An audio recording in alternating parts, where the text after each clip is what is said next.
Kuya.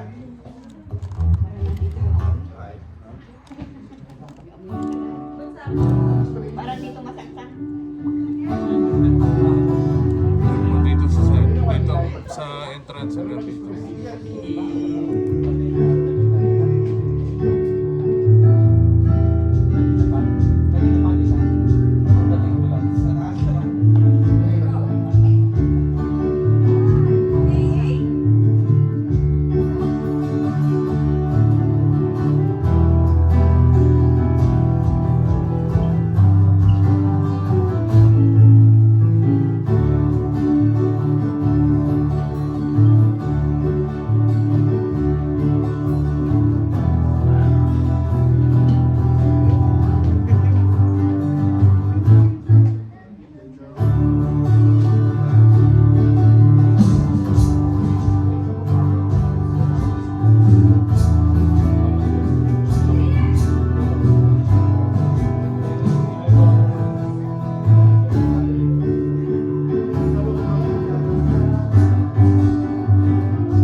Saan? Dito?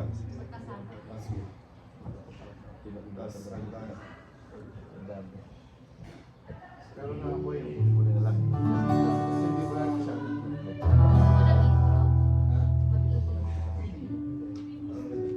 Nakabakas ba yun natin?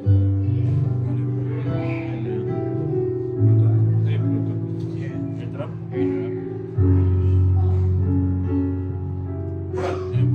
Pero tama tayo dito. Dahil sa buwan eh. Nakakatagal yung ending yan.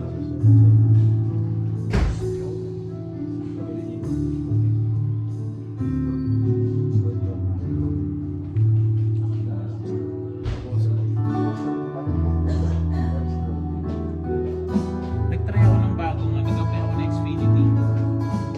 Dinala dito sa akin may ano siya, cable coax pala siya.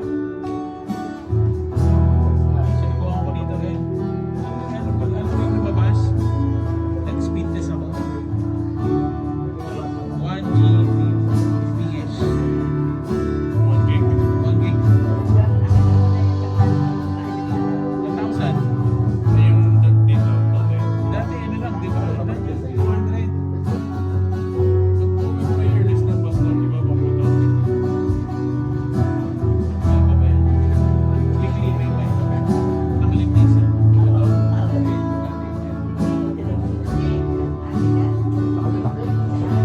Sa tayo?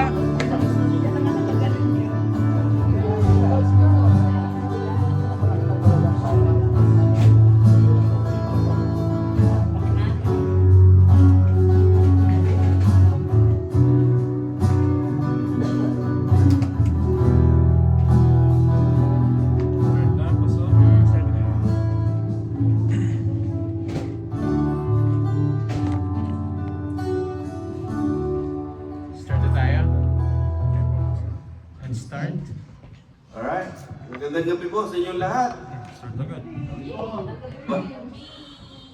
Magandang gabi po sa inyong lahat. At wini-welcome po namin ang bawat isa na pumarito, hindi dahil birthday ko. At, Happy birthday! Thank you. Pero isang bagay at isang layunin kung bakit po tayo narito, kundi ang manalangin at pag-usap po sa Panginoon. Amen? Paper po yun. Laro si Ate Tina ulit. Bigay natin sa Panginoon ang ating oras at ang ating availability pang ano natin ang Panginoon. Malaraw si Ate Tina ulit. Sige po tayong natin ito kayo. Hallelujah. Purihin po ang kinakilang pangalan ng Diyos sa gabi ito. Kami po ay lumalapit. Nagpapasalamat sa lahat ng bagay na ginagawa mo sa amin ito. Naglay namin, Panginoon, ang buhay, kalakasan, maging ang kagalingan, Panginoon, na talaga naman nararanasan namin sa bawat araw ng aming buhay, na kami ay malakas, malusog, Panginoon. Marami kami dapat na bagay na ipagpasalamat sa iyo, Lord Diyos. Kaya hayaan mo po sa oras po ito, na purihin ka namin, pasalamatan ka namin, bilang sa salita, Panginoon, maging sa aming mga puso, Panginoon, na batid mo ang laman ng aming mga puso, Ama. At alam namin at naniniwala kami na kasama ka namin bilang Diyos, bilang aming Panginoon. Kaya naman ang aming mga puso, Panginoon, ay makakaranas ng kagalakan, kasiyahan, kapayapaan, sa pamamagitan po ng pagkilos at iyong banal na presensya o banal na espiritu sa aming buhay. Hayaan mo po kami, Panginoon, na gawin ang bagay na ito. Pahintulutan mo po kami, O Diyos, na ang aming panalangin ay makarating sa iyong harapan, O God. Ang aming mga prayer requests, ang aming mga hinahing, ang aming mga problema at pagsubok sa aming buhay na halos di namin kayanin, Panginoon. Subalit, nariyan ka, ipapakilala ka sa amin bilang Panginoon, bilang Diyos na makapangyarihan sa lahat, bilang Diyos na gumagawa ng himala noon, ngayon at magpakailanman. Kaya naniniwala kami, ikaw at ikaw pa rin ang gagawa ng kaparaan upang kami, Panginoon, ay maging tagumpay at mananagumpay sa lahat ng subok at problema na aming kinakaharap. Purihin po ang dakilang pangalan ng Ama sa gabi ito. Salamat po sa bawat isa na narito na dinala mo. Kaya mo po kami na gawin ang bagay na ito. Salamatan at purihin at sambahin ang dakilang pangalan. Ito po ang aming dalangin sa pangalan ng Jesus. Sa lahat ay magsabi ng Amen.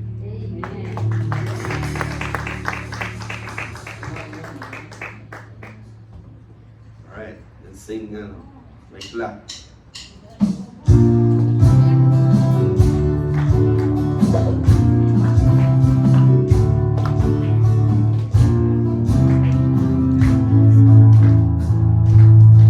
May kalat, may saya, come on, may iwas sa piling ni Diyos.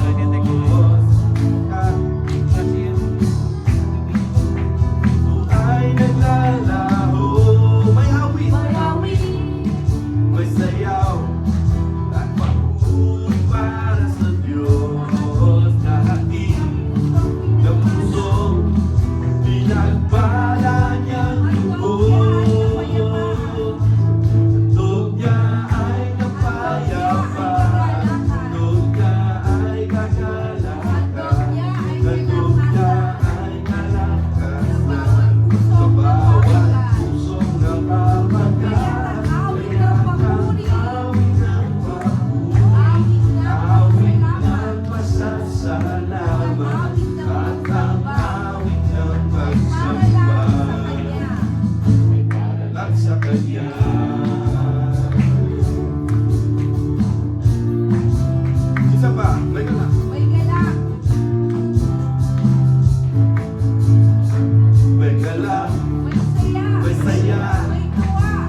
tunay nga nakasama natin ang Diyos. Amen? Come on, church.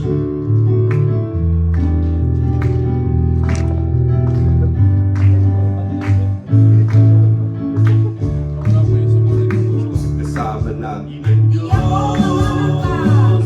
Di ako mangamba. Di ako mapapansa. Kasama natin ang Diyos. Kasama natin ang Diyos. Di ako matatakot. Di ako malulungkot. Natin ang Diyos. Dumaan! Dumaan man ako sa iyo, di ako malulunod. Dumaan man ako sa apoy, di ako masusunod. Kasama natin ang Diyos. Di ako mangangamba, di ako mapabalisa. Kasama natin ang Diyos. Kasama natin ang Diyos. Di ako matatakot, di ako malulungkot. Kasama natin ang Diyos. Dumaan man ako sa iyo, di ako malulunod. Dumaan man ako sa apoy, di ako masusunod. Kasama natin ang Diyos. Di ako mangangamba, di ako mababalisa. Kasama natin ang Diyos. Kasama natin ang Diyos.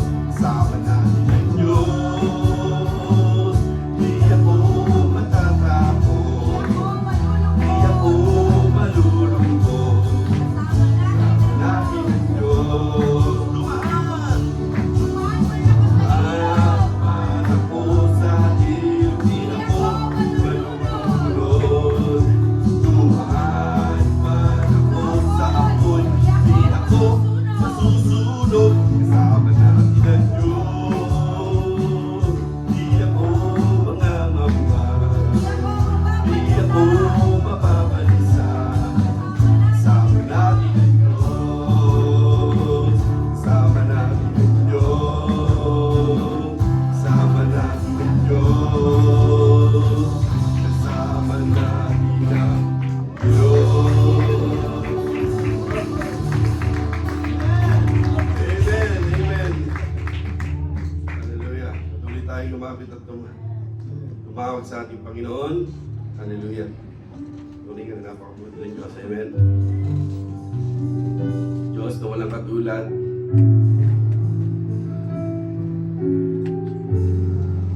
Diyos na makapangyarihan. Diyos na handang malalay sa lahat ng ating kailangan sa buhay. Financial, material man yan. Magiging emotional. Diyos ang tanging aling. Hallelujah. Salamat sa iyo,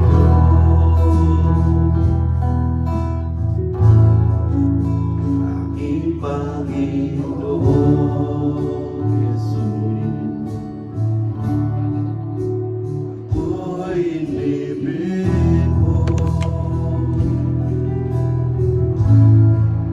at inangkin loob. Ang tanging alay ko sa'yo, aking Ama, nagbuong buhay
lamang, Ama, wala nang iba pa akong hinihiling.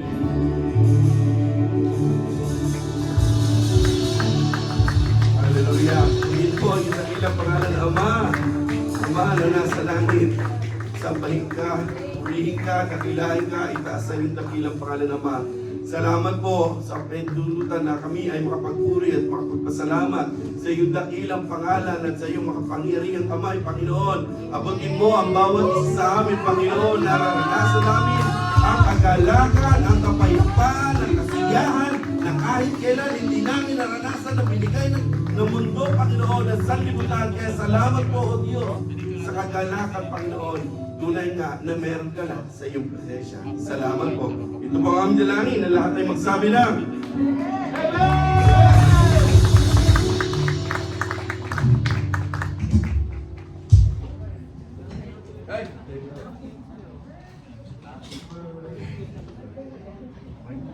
Alright. Yeah. Welcome po natin yung ating mga kasama dito. Welcome, welcome. Yeah, Arturo. I mean, salamat sa inyong pagdating at sa inyong thank you. Di ba may birthday? Pagandahin mo na yan. Okay, sino pong gustong magbalik ng papuri at pasasalamat pa rin? Pinagpaala. Ayan. Present na present. Only na may birthday boy! Gumagana. Ayan, dinig po ba? Edi, thank you Lord! Yay! Nandito tayo lahat. At una sa lahat ay thank you kahapon na surprise sa birthday niya. Thank you sa mga nakatalo. Sa hindi nakatalo, marami pa surprise. Okay lang, bigay na. Alam mo yun. So anyway, thank you kasi at nagpapasalamat ako kasi birthday na asawa ko. Nagpapasalamat ako sa buhay niya. Thank you Lord sa kay Mark My Love. Love, love, love! Eh, titignan niyo po ganyan yan. Hindi mo kong matino. Love, love, love! Blessing naman talaga siya sa amin. Blessing siya. Sa'yo, taga-Laguna yan, taga-Laguna, taga-Saing, taga-Laba, Ako, si Gossip talaga. taga-Tapo ng basura. Nagkapo ng basura, paborito. Kuya Joel! Taga-Laba, so, Welcome, welcome. Tapos Bigasin. nga, ano ba sabihin ko kay Mark, my love? Love, love, love! Ayun, syempre sa buhay pag-asawa, hindi mo mawawala ng may tampuhan, ano? So, sorry po, Pastora Nori na aming leader sa Young Couples. Eh, nakakatulugan namin yung pag-away minsan. Pero kinabukasan, eh, love, love, love na uli. Uy. Eh, hindi naman umaabot ng 24 hours. Pastor, 40. okay. 23 lang, 23. Muntikan na, konti na Ayos, lang. Mark! Ayos! Kaya, yun, sabi ko, Kami, pag 23 and a half. naisip ko pa nag-aawit kami, Lord, bakit po siya pinili ko? Wow, ang haba ng hair, no? Pinagpipili. Pero hindi, talaga nung nakilala ko siya, yung childhood crush ko, Oh. eh, tsaka ako minessage na, ay, may US visa ako, bimit kita dito sa US. Lord, sino ba pipiliin ko? Eh, siya yung napili ko, kakikilala ko lang, ano. Pero yun ang laging sinasagot sa akin ni Lord na, anak, siya ang laan ko para sa'yo. At ikaw para sa kanya. Ayun, yun talaga. Tapos, yun nga. Eh, kasi noon ako nang makita, naka-long sleeve yan. Naka-necktie. Pero ayoko nang tirik-tirik ang buhok niya. Gusto ko simple lang paano ako sa Rizal. Tapos yun nga, nung nagkita kami, first time yun sa church. Eh, sabi ko, ay, para siyang mature tsaka responsible. Nung pala hindi. Nag-update pa lang. So yun, thank you Lord. Tsaka yun nga, talaga yun ang reason ni Lord sa akin na mas lalago ka sa presensya ko kung siya ang pipiliin mo. Which is true kasi pagka ako yung down na down at may nagkukruk dinadala niya ako sa patungo sa tama kay Lord. Mag-pray ka, magaling ka pa. Ganyan. So thank you Lord. Tsaka yun nga, isa pa na nakakatuwa na mga 3 a.m. gising ako, no? Nadidinig ko siya. Naginip yata. Thank you Lord. God is good all the time. All the time, God is good. Hindi ko alam kung nag-preach siya sa panaginip o hinahapon siya. Pero yun, thank you Lord na kahit sa panaginip, pinipraise niya si God. I love you! Happy birthday! utang ko sa'yo? Parang build up mo ako ah. Okay na. Okay, gusto ko magpasalamat sa Panginoon kasi I'm so blessed. Sabi ko sa friend ko sa Pilipinas, alam mo, I'm so blessed na nakilala ko yung asawa ko. Hindi ko rin naman talaga gusto. Actually, may 1 month talaga akong binigay dyan. Binaray ka po yan, 1 month talaga. Sobrang stress ako ng panahon na yun. Binigyan ko yung 1 month palugi. Sabi ko, Lord, siya ba talaga o iba pa? May papadala ka pa ba? Parang bigbigan na eh. Sabihin mo na kung siya na o may papadala ka pang iba. Pero, ang sabi ng Lord, siya talaga. I'm so blessed talaga. Sobrang blessed ako. Alam ng mga pisa mo yan. Nanay ko, pamilya namin. I'm so blessed na yun ang bigay sa akin ng Panginoon. Kasi hiningin ko talaga sa Panginoon yan eh. Ay ko, Lord, gusto ko na ma-inlove, gusto ko na ma-mimig. Eh, 2 weeks later dumating siya. Ayun na. Kaya, ano na. Yes! Ayun na. Ayun. So, salamat sa Panginoon. Tuloy ko na rin. Dahil 44 na po ako. Sino man po yung magtatanong. 44 na po ako. Next year po, putok na. Kabingo. So, ayun. Salamat sa Diyos sa buhay, sa kalakasan na pinagkakalob ng Diyos sa amin, sa aming mag-asawa. Kahit wala po akong trabaho, once a week lang. Pero God will provide. Ang Diyos po ay mabuti. At alam nyo, sa sarili ninyo, na-experience nyo rin kung gaano kabuti at gaano ka makapangyarihan ng Panginoon. Pagka sinasabi natin ng Lord, I give up, hindi ko na kaya, please help. So, wala namang ibang tao na pwede tumulong kahit sa pastor. Wala mong gagawa. Pero siyempre sa panalangin, talaga naman didikdigin sa panalangin, yun ang magagawa. Kaya napakabuti ng Panginoon sa buhay natin. We are so blessed na kilala natin ang Panginoon. Kaya sa Diyos po ang papurihan. Lahat. Sino po ang gustong magpasalamat at magbalik? So online po, meron po ba? Nanay Becca, Mama Lea,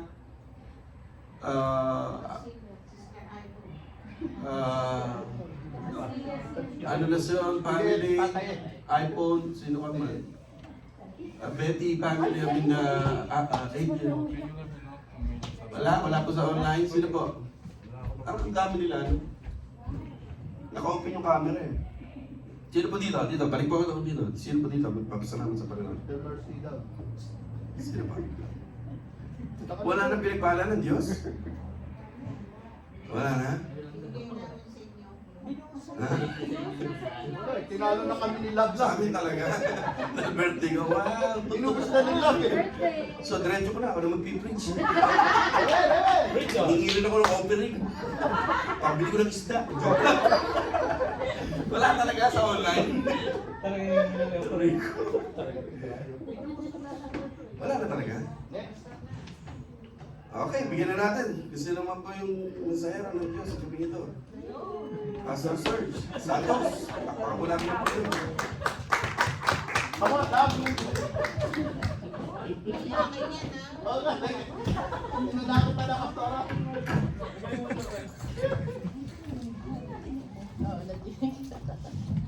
Sa Pilipina yun lang. Wala ka na sabi.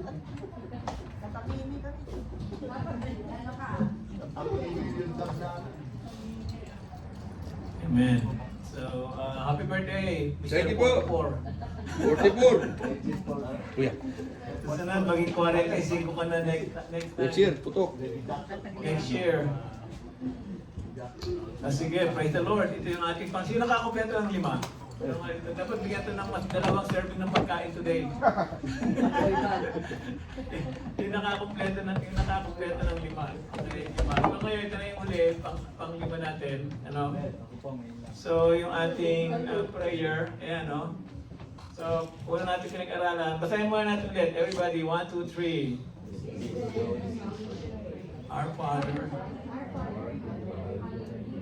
your kingdom come, will be done. And then the next one is, give us today our daily bread and forgive us our debts as we also have forgiven our debtors. And then 13, and lead us not into temptation, but deliver us from the evil one. Yan yung pag-aaralan natin ngayon. So again, the reason I did the series for the Lord's Prayer, I'm really, it opened up my eyes, about prayers, about our relationship with God.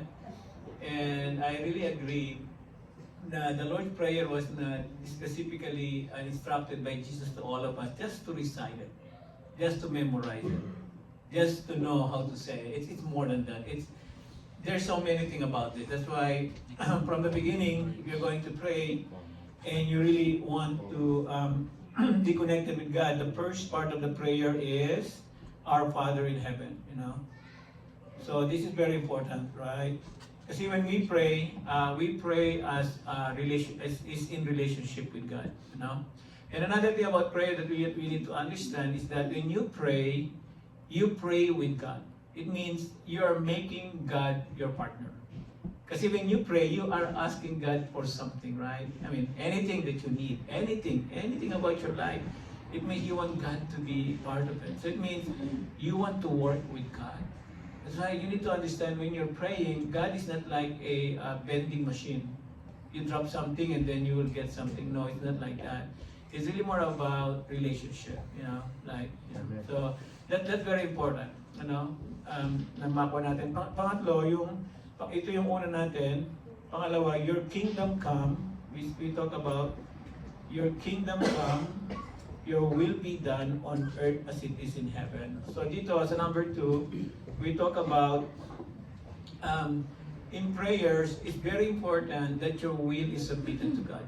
There is no point of praying and yet you are not willing to submit your will to God. It defeats the purpose. And then, because the thing about prayer, you pray, Lord, let your kingdom come. What is kingdom? Kingdom is now. Kingdom is your life. Kingdom is where the will of God is being done. That's why I make an example. If there are two people standing in the room, one is full of hatred, full of bitterness, full of anger, full of all these negative things. And then next to him is a person who is full of love, full of forgiveness, full of humility. There are two kind of people. One who lives in darkness and one who lives in the kingdom of God. Now that's why God said, pray that the kingdom of God will come so that His will be done here on earth. So your family can be a kingdom of God if the will of God is happening. Your relationship can be in the kingdom of God if the will of God is happening. However, if it's not happening, that's why we're praying for it, right? So that's number 2. Number 3, then we talk about give us today our daily bread. Yan yung number 3 natin. Pinag-usapan natin. Tama ba? Yes. Right? Give us today. It means God wants us to rely on Him every day. It means don't worry about the future. We have the tendency to worry about things in the future. But the thing is, planning is different than worrying. Okay? We plan for the future. That's good. But worrying for the future is not good. God wants you to rely on Him every day. Okay? So number 4, so we talk about forgive our debts as we forgive our debtor. This is about relationship. Kaya mapasin niyo yung prayer, nag-start siya to God. Okay? And then, nisumunod sa kanya sa prayer niya. And then yung will, tayo naman, yung will natin. And then pangatlo, yung ating physical needs, right? So it's about God, about you, about your needs. And then the fourth one is ito, yung about relationship. So that's why sa Bible, if you are having problem with other people, and you need to reconcile with them, you need to do something about it in order to be reconciled. Kahit na umabot ng 24 hours. Kanina yung nagsalita si Coach yung Moranto, di ba? Of course, pinag-usapan natin dati, forgiveness is different from reconciliation. Okay? Reconciliation takes 2 to do. That's right. If the other one is not willing to reconcile, you yourself, you need to extend forgiveness.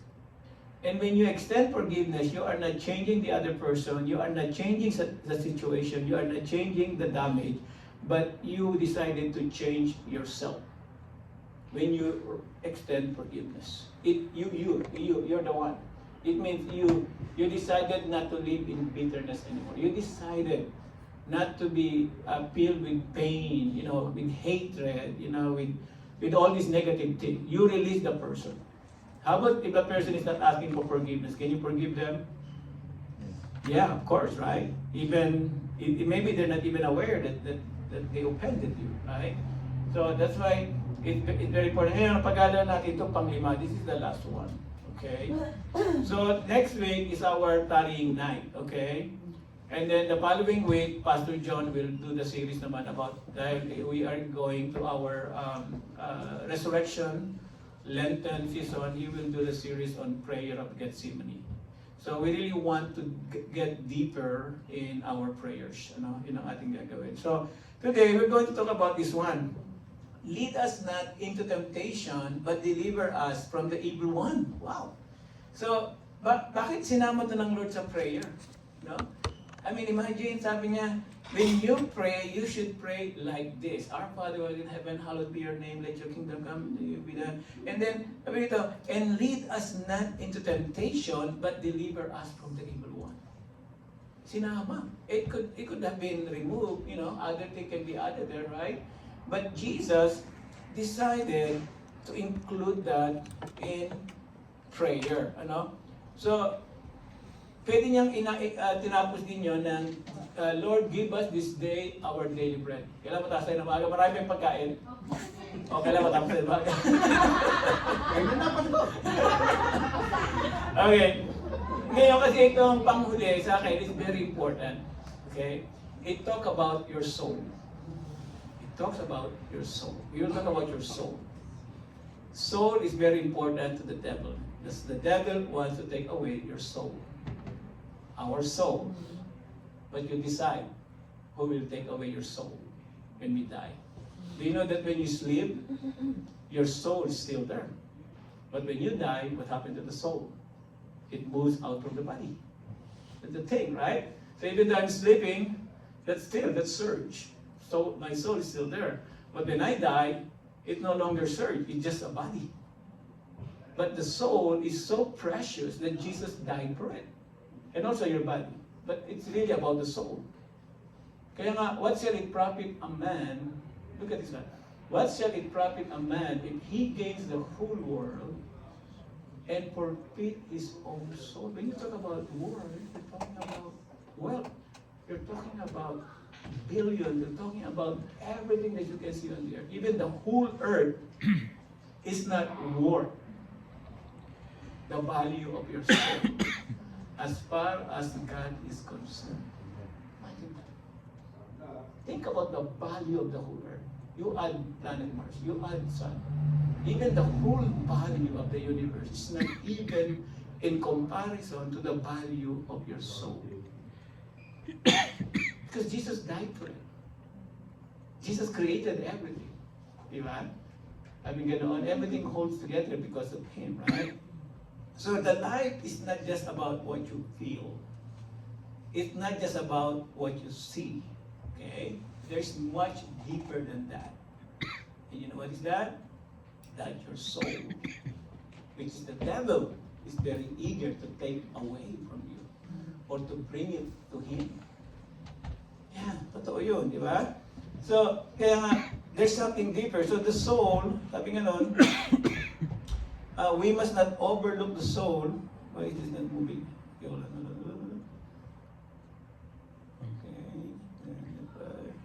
Okay. Living awake. Okay. So when you look about the soul, we always talk about the heart. Yeah. What is the difference between the heart and the soul? Okay. Let's talk about it. In the church, we talk a lot about the heart. Like give your heart to Jesus. Give your heart to God. Did you ever say, give your soul to God? No. You never heard that. Hey, give your soul to God. You always heard, but sinabi doon sa greatest commandment ng Lord, love your God with all your heart, with all your soul, and with all your strength. Okay? So, the soul is different from the heart. And I will explain this, okay? Bago natin ikuha niyo ang natin. The heart is the center of your desires. It is the center of your intention. It is the center of everything that happened into your life. What is the soul? Soul is the things that hold together. Ito yung example para damaan po natin. So imagine you have a house. Okay? The heart is the control room. The heart control what will be the bedroom 1, bedroom 2, bedroom 3. The heart control who can enter and exit the house. The heart control what light should be turn on, turn off, turn light. Okay? Now, if the heart decides that this house will be bright as sun as possible, you can consider that as connected to God. You know, it's like it is the very light of the house. So the condition of the house is dependent on the decision of the heart. If the control room of the house or the owner of the house decided to turn all lights to black, close all the windows, block the sun, the soul in the house will be dark. It will be stressful. Ano? Kaya, asan yung phone? Kaya pag tingnan natin, then after that, we're almost done kasi may silang ito dahil marami tayong pagkain. Amen. Okay? Kaya makikita natin, let me just do it. So, the soul is the light inside the house, the person who lives there. It is the real you, it's the real Teddy, real Joel, real Morantos, and Naida, Serge, you know. If the furniture changes or the lights go out for a while, the soul remains. It is the part that connects the house to God like a window to heaven. Your body is the outside of the house, what the people see. Your heart is the control room. You decide what happened to your soul. That's why Dallas Willard said, it's up to you to keep your soul. If you always disobey God, if you always live in sin, if you always harbor bitterness, anger, it is not good for your soul. Even people who sin and looks happy, deep inside they're lonely because their soul is lonely. That's right. You can see that. There's conscience, right? I mean, you know, sometimes it's normal for them to do those bad things, but deep within them, they know it's not good. Because soul is not happy. Soul is living in darkness. But when you do something good to other people, or maybe serving God, or maybe praying, you feel that. You experience that satisfaction that nothing can replace. And that's what we're looking for. That's why we are here in the church. That's why we are here in God, in the church, right? That's why it's very important for you to understand that the church is the head, is the body of Christ. He is the head of the church. Can I get that?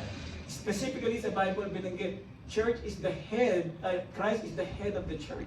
That is the role while we are here in the church. Hindi tayo nagkukuha, di ba? So when your soul is connected to God, you live in peace even in chaos. When your soul is unprotected, temptation gets in through the cracks.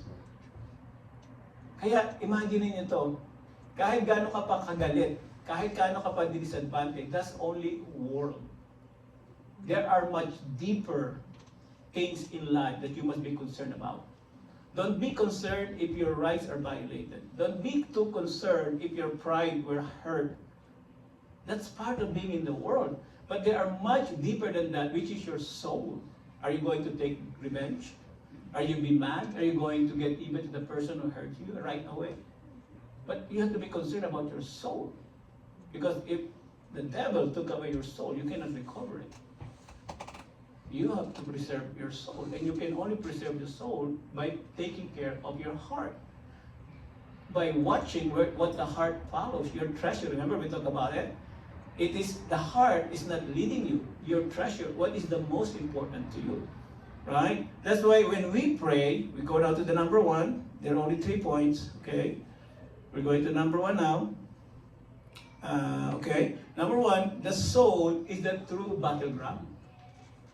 Kaya mapasin mo yung last part ng prayer, it's about now your soul. Tapos ko na eh. You worship God, you know, and then you ask for the will of God to be done in your life, wherever you are, and then God provided for the needs of your physical body, your daily bread, and then your relationship with other people. But the devil is our number 1 enemy, which is the last part of the Lord's Prayer. Diba? The soul is the true battleground. There's a verse there. Temptation begins when the soul drifts away from God. So it still is in your heart. It is in our heart, right? So let me just look at my notes here. That's why we pray, lead us not into temptation, because temptation isn't just about saying yes to sin. Temptation is about the soul being pulled away from God. So kapag pala natitempt ka, it's not just your flesh is saying yes to sin, but it is your soul are being pulled away from God. Yeah, that's what's going on. Right? When we don't protect our soul, we drift. When we drift, we became vulnerable.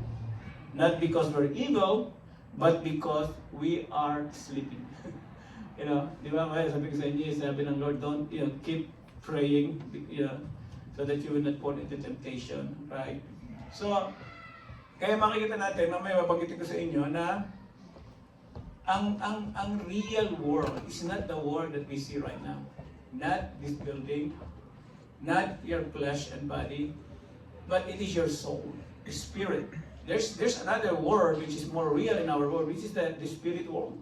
This is the spirit where the Spirit of God lives, where the angels, even the devil, and they're very active.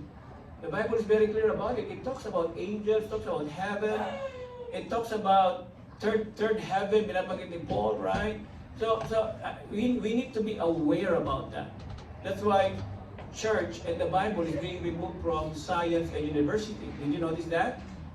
In 1800, if you are in a university, Bible is part of the curriculum. But now they remove it because the world is being secular. The only real thing for them is the something that they can touch, something that they can prove. If it's spiritual, no, it's not for us. It is only religious. It means parang, pagkatingin nila religious ka, parang low IQ ka. Tingnan niyo sa university. If you persist about being religious, they thought about you like a low IQ person. Because they thought your understanding is very narrow because you're religious. But in reality, they are being deceived. They are being deceived. Diba? Kasi everybody has a soul. The Bible is very clear about it, right? So if we don't protect your soul, you are going to drift. So if you're going to disregard, what God is telling us, right? To keep our soul, right? We will be drifting. So all of us experience committing sin, right? Maybe somehow we backslidden, somehow we forget the Lord, somehow we fall into sin, We all experience that. And by the grace of God, we're still standing. And we know how we were able to recover when we go back to the presence of God. Diba? So think about it. Because your soul is very important to God. That Jesus died for your soul. And the devil knew how important your soul is. That's why he's doing everything to deceive you, to deceive me, so that we will be drifting away from the Lord. And sometimes akala mo tama na yung ginagawa mo because you feel it is right. Pero hindi pala. Kaya mahalaga yung prayer. Mamaya pag-usapan natin ng prayer. Kaya palang prayer, napakahalaga. Kasi ang prayer, yan lang magkukunik sa'yo sa spirit, sa spiritual world. If you never engage in prayer in a very deeper way, you're not, engaging in what Jesus said. Because Jesus said you should pray. Diba? So if you're only attending church, it's not enough. It's not enough. It's not enough, I'm telling you, okay? Okay, let's go to point number 2. Wow, we're almost done. Is the food ready? Napainit na ba? The enemy works in the invisible. Ayan, ang enemy natin, invisible. Hindi yung asawa mo. Ready? Amen! Okay. Direct. Direct. Okay lang. Okay? Alright? Ang enemy mo, hindi yung nakatabi sa'yo. Hindi yung katabi mo. Hindi yung nanakit sa'yo. Okay? We live in a visible world. We see things like this. We touch it. your face, you touch everything, right? We see things and we think that if we cannot see it, it's not real. Kaya ang hirap mapagka-Kristiyano. Nakadepende ka lagi sa nararamdaman mo. You are always dependent on what you feel. Pero the Bible is so full of truth that what you feel is not the reality. Why? Because you will die and those feelings will be gone. That's right. But your heart will stay. Your soul will stay. Kaya sabi nga, namatay si Brother Ramuel at saka ito si Nanay Carmen, I really feel that the terribleness of death, you know, how does it do sa tao? Because, you know, we live in sin. Kapag nga kay Brother Ramuel, right? Imagine that, God could have taken him easily, but I don't know for whatever reason, nagsuffer pa siya. And hopefully it will not happen to us. Pero we have soul, right?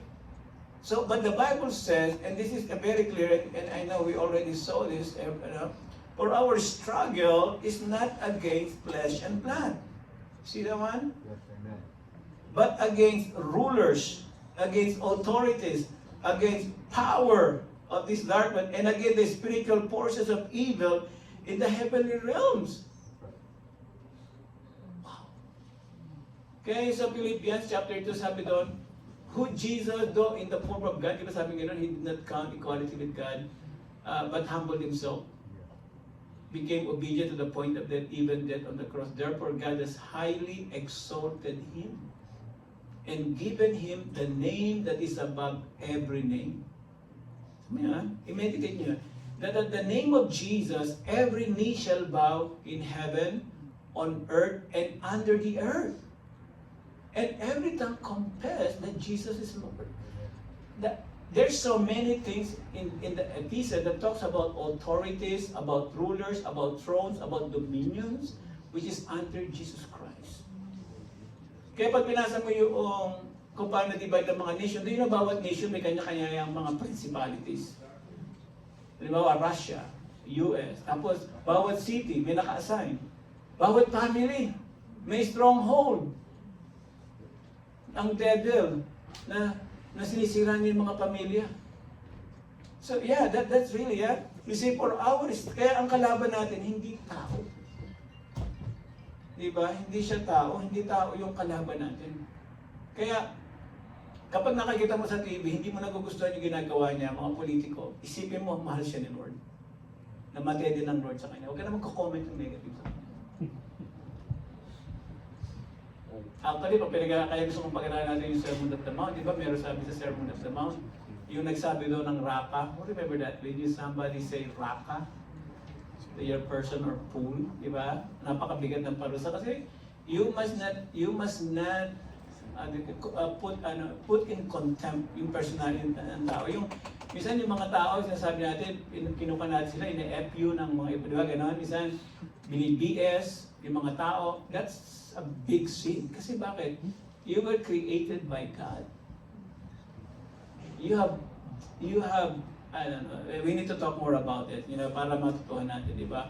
So, hindi sila ang kalaban natin. Huwag mong mumurahin yung tao. Huwag mo ikukon yung tao, yun ang iisipin mo na siya ang kalaban mo. Hindi. Si Jesus nga namatay eh. Di ba? Sabi ganon. He became obedient to the death, even to the point of death. And then even death on the cross. So, you can fight spiritual battles with physical weapons. So yan na. Punta tayo sa prayer. Papunta na tayo sa prayer. Right? So itong binasa nating verse kanina, balikan ko lang yung verse natin kanina. Okay. Yung binasa natin na yan kanina. The spiritual world, okay? The spiritual world is more than real than physical world. Hirap tanggapin yan. Hirap. Kapag nasanay ka talaga sa flesh. The physical world will vanish. Everything else that you can see will vanish. But the spiritual world, which is the real world, which is more real than what reality right now, is more real. Because the physical world one day will end. But God, His kingdom, our soul, those are eternal. Diba? Kaya when you think about death, minsan usapan namin about death, no? When you think about death and you come to think about it, if you truly believe about, God and your relationship with God, you can see death as just a transition from unreal world to real world. And if you realize that, you will have a new perspective about problem in this world. Diba? Kapag may problema ka, hindi ka na natatakot ng takot na takot. Siyempre nag-worry ka pa din. Nagagalit ka pa din. Pero yung perspective mo tama. Alam mo na itong word na ito, temporary lang ito. Diba? There are spiritual forces, believe it or not, evil spirits, territorial strongholds, active in families, communities, and even in churches. That is why you cannot fight battles with physical weapon. You fight that invisible through spiritual weapon. Diba? Kaya, isipin mo to, kahit ikaw, tingnan mo yung sarili mo, harap ka sa salamin, tao lang ba ako? Wala na ba ako pagkatapos? Ano mangyayari pag namatay ako? No? What happened? No. Ikaw malalaman mo, hindi ka lang tao. You are a soul. You are a soul with a body. You're not a body with a soul. First and foremost, you are a soul. Diba? Sabi nga, the dust you came, the dust you return. Because we were taken from the dust. But the thing is, God breathed us with His Spirit. Diba? Kaya kahit tayo nabuhay na ganito, parang, kaya pag pinakinggan ito ng mga scientists, sasabihin na parang sira ulo natin. Why we're talking about it? No. Oh my goodness. I mean, you have to decide upon yourself kung ano papaniwalaan mo. You will always be doubting. Pero you have to decide upon yourself, anong paniniwalaan mo. Pero ako, for me, throughout the years, I'm fully convinced God helped me, na we found the right life. We found life through Jesus Christ. We found Him. Kaya kailangan i-share natin po. Diba? Okay, last. Ano yung last natin? Point 3, prayer, ayan na, keeps you spiritually awake. Kaya napakahalaga pa na itong prayer na ito. Ano? Tingnan niyo itong prayer na ito. Sabi niya sa Matthew chapter 26, verse 21, watch and pray so that you will not fall into temptation. When you fall into temptation, it's not really your body that is very affected. It is your soul. Yes. If you commit sexual adultery or anumang klase ng sexual sin or even bitterness or anything, yes, somehow you feel that guilt because your soul is being tormented. Your soul is in darkness. Your soul is being separated from God. Kaya makita mo, pagka nakagawa ka ng pagkakamali, after that, o anuman sin, after that you're sad. You know you did something wrong. Because deep within you, your soul is crying. Pero when you do something for the Lord, oh wow, you feel so good about it. Not physically, but deep within you, you feel the goodness, the fulfillment. As if God is clapping His hand upon you, right?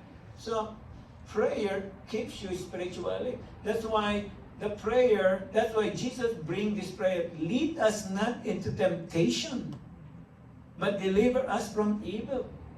Evil is a reality. Okay? And the reason that we have so much evil in this world is because people allow those evil things to happen in politics, in business, in relationship. And you can see all kinds of evils happening right now here in America, right? I mean, who would imagine what is happening today? I mean, people who live in 1800, it will happen today.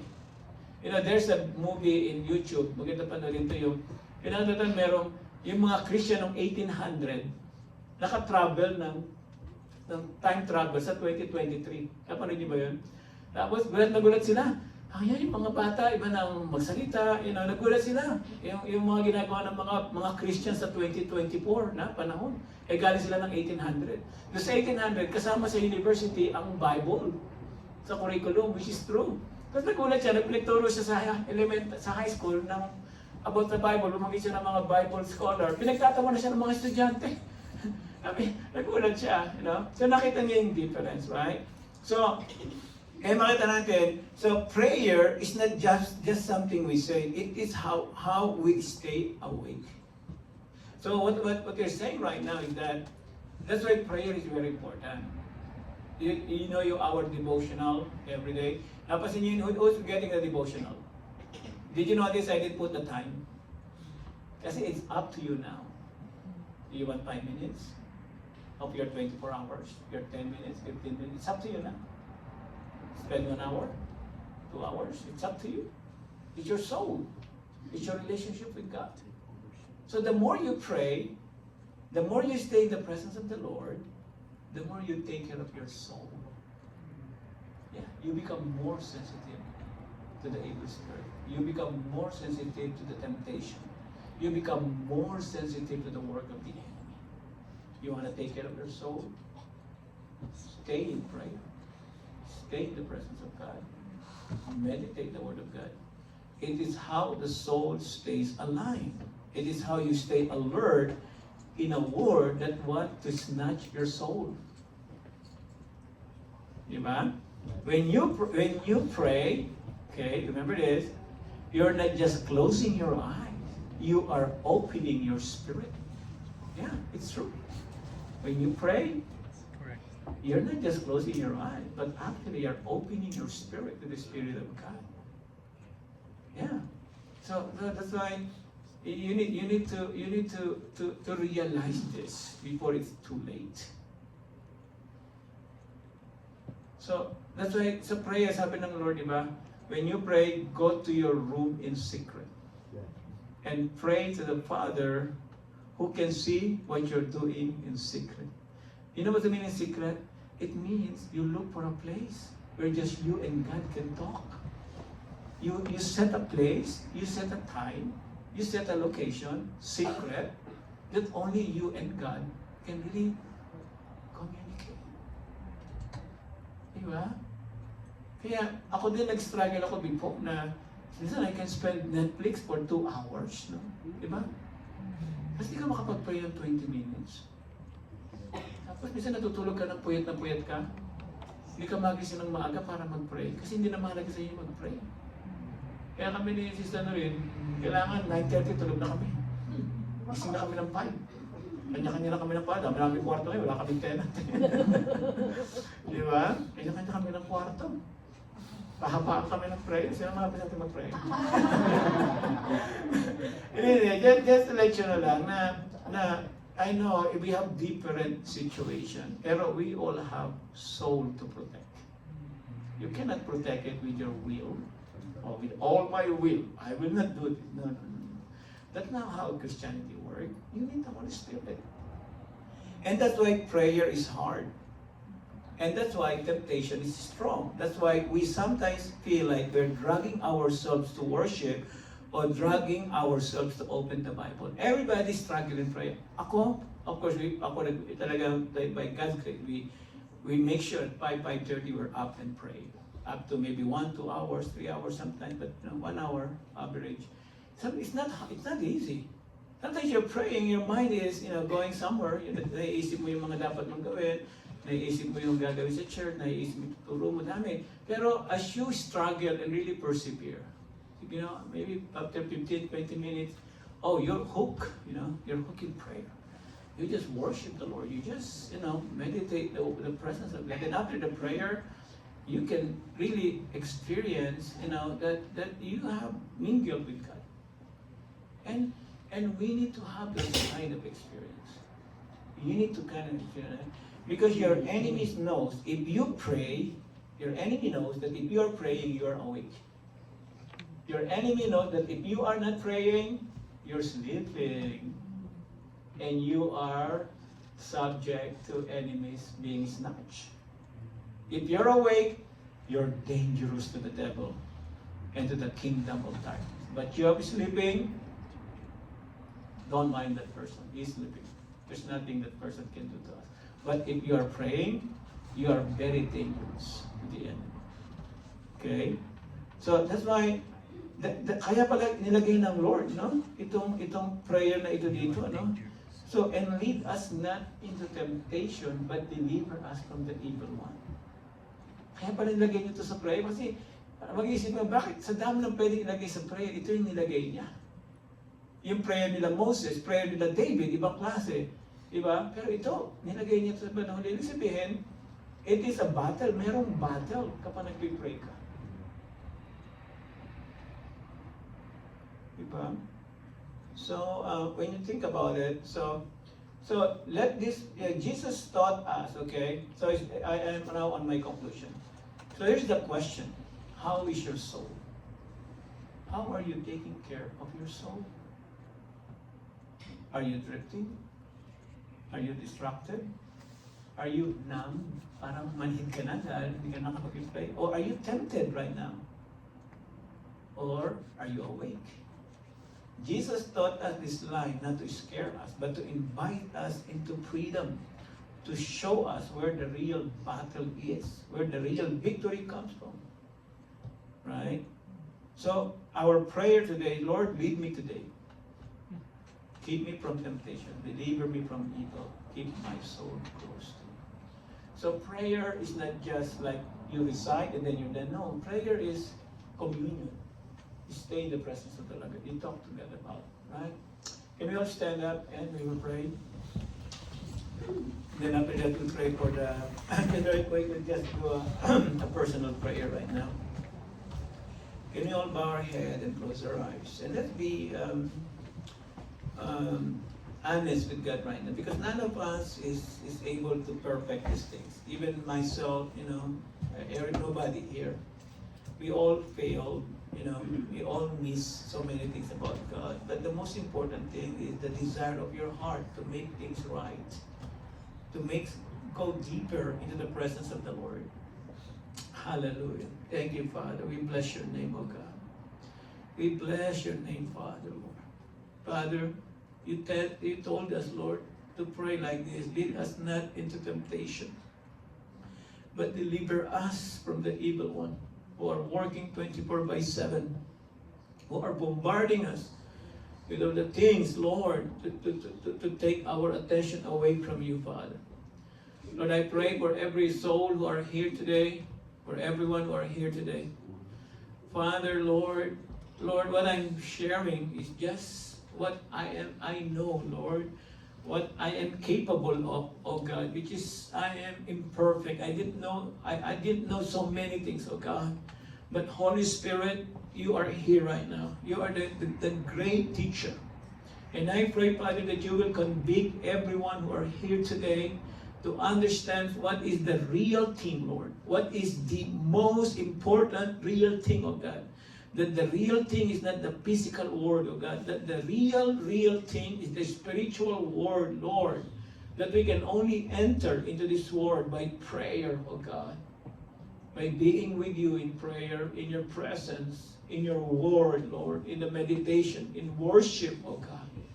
Father, bless every brothers and sisters who are here today. Lord, help us to protect our soul, oh God. Help us, oh God, to navigate this heart of mine, ours, oh God, to protect our soul, Father. As we give you the praise, in Jesus' name, amen and amen. Praise the Lord. God bless you. God bless your soul. Amen. Praise the Lord. Sige po, take your seat. Salamat, Pastor, sa napakagandang series na yun. Maganda. Praise the Lord. Talaga naman nakaka-refresh ng ating mga spirit. At the same time, we are deepening our commitment to pray. Salamat, Pastor. Hopefully, magtuloy-tuloy yung mga ganong series natin. And then, sabi nga niya, Pastor, those who are praying, dangerous people. You are dangerous. Totoo, natatakot talaga ang kaaway kapag nananalangin ang mga likod ng Diyos.